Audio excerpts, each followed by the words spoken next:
Hello everyone, today we're going to talk about the Group 3 subjects, specifically business and economics. Now, let's talk about business. Let's start with the standard level papers.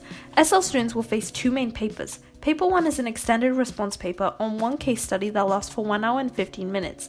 It accounts for 30% of the overall grade.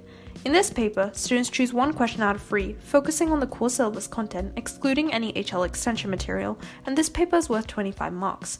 Moving on to paper 2, which has short and long answer responses to multiple case studies with a duration of 1 hour and 45 minutes, this paper contributes 40% to the final grade. This paper also includes some quantitative questions and is worth 40 marks. The key difference for HL students is paper 3, which is unique to them.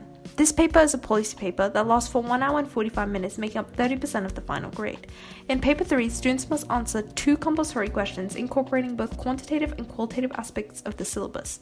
Each question in this paper is worth 30 marks, totaling 60 marks for the paper. In order to revise for business, we advise that you use your textbook. Paul Huang is recommended. Take notes and use some type of flashcards or quizzes such as Quizlet or Bluecat in order to understand terminology and practice definitions. In addition, we also advise doing case studies as practice for your tests. This could be case studies in your textbook or ones from past papers. Doing the past papers will help you gain a better understanding of the structure of the exam so you can identify your strengths and weaknesses. Make sure to practice the AO3 structure as well, as once you have those skills, you can apply them to any case study you do. In terms of useful resources for business management, you can look at Levinsky on YouTube, Revision Village, which has multiple choice questions which can help you to better understand the concept itself, and past papers for practice case studies. Moving on to economics. In this class, you have 3 papers if you're an HL student, and only do the first 2 if you're an SL1. Paper 1 is 75 minutes long and has 3 questions with 2 parts, and you only have to answer one of those questions.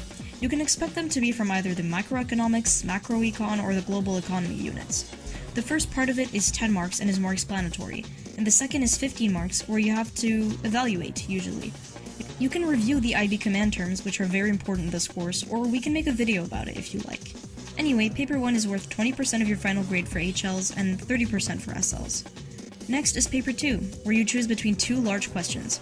There is 1 hour and 45 minutes for this paper. In each question, you have information about a case study with text, statistics, charts, etc., and have to answer sub-questions about the case study. Expect to draw diagrams, explain concepts and definitions, and calculations. The last question is 15 marks, and you should dedicate most of your time to this one, as it must be answered in a long or essay form, using the case study and your knowledge of economics. It is 30% of your final grade as an HL and 40% for SLs. Finally, the paper 3, only for HL students, is worth 30% of the grade and is a 1 hour and 45 minute paper as well. You have 2 questions that you're obligated to answer and answer each sub-question within them. There is also a mix of question types here, but you also have a 10-mark long answer or essay question you must answer, with the use of information provided to you. At last, the economics IA requires you to make a sort of portfolio. You have to write a paper for microeconomics, macroeconomics, and the global economy. Each paper has you select a recent article where you explain an economics concept within 800 words, whether it be the implementation of a policy or reducing the effects of an externality, etc. Super important, you have to anchor your IA with one of the key concepts of the course, without reusing the same one in another paper. Define the concept at the start of the paper. Anyway, the IA is worth 30% for SL and 20% for HLs in terms of the final grade. One tip for economics, as it's a memorization-heavy course, is to also make flashcards, but most of all, to create a massive case study bank of every concept you learn throughout the course, with real-life examples for each policy, each issue, etc. You should memorize it to be able to basically analyze the real-world example in the 15 marker of paper 1. It's okay if they're brief examples, but you should know positives and negatives of the case study if it's a specific policy, for instance, and you should be able to back up your evaluation of a policy in the 15 marker, if that is what the question asks.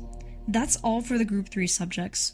Although we couldn't cover them all, we hope you enjoyed this video and gained some insight into the assessment structure, as well as how to revise effectively. There are other more different ones like history and global politics, so once again, let us know what you want to see from us next.